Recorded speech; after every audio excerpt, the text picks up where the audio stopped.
Okay, back again at it. The devil is a liar. We're gonna finish. The devil is a liar, man. The devil is a liar.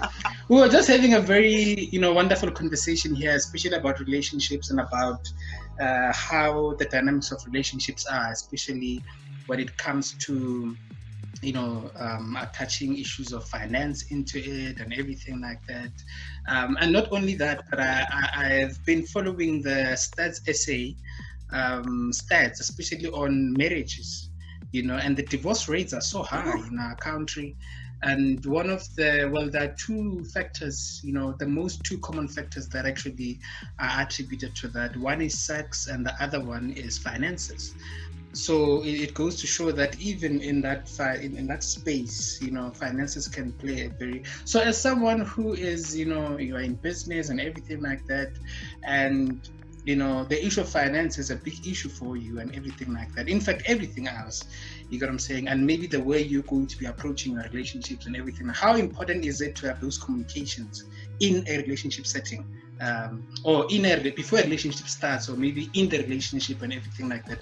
How, according to you, what conversation should be had? Maybe in that process, that courtship process, that honeymoon kind of thing.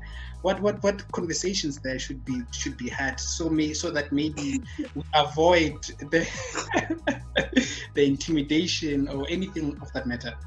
Your thoughts?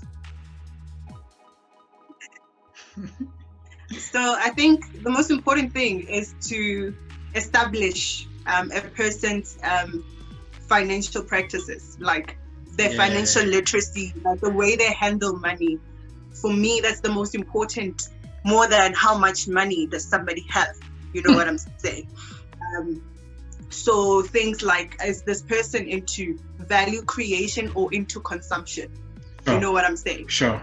So if you're with a partner who thinks that, buying a 3,000 rands worth of a shirt and the latest car without an emergency account, without any investments, you should pick that up. I'm not saying crucify the lady or the guy, but I think teach each other. Yeah. And see if the person is willing to learn. If they're not, please, it's okay to walk away, because finances are very, very important. Now, when you get married, you share, So it's very important to establish beliefs. As the lady, does she believe in always spending? Is she financially literate? Is it buying Gucci and buying gas that's more important?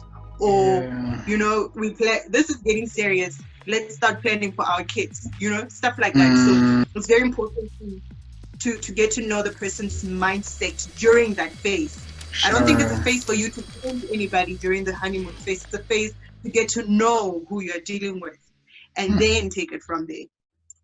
Sure. A whole new level of types.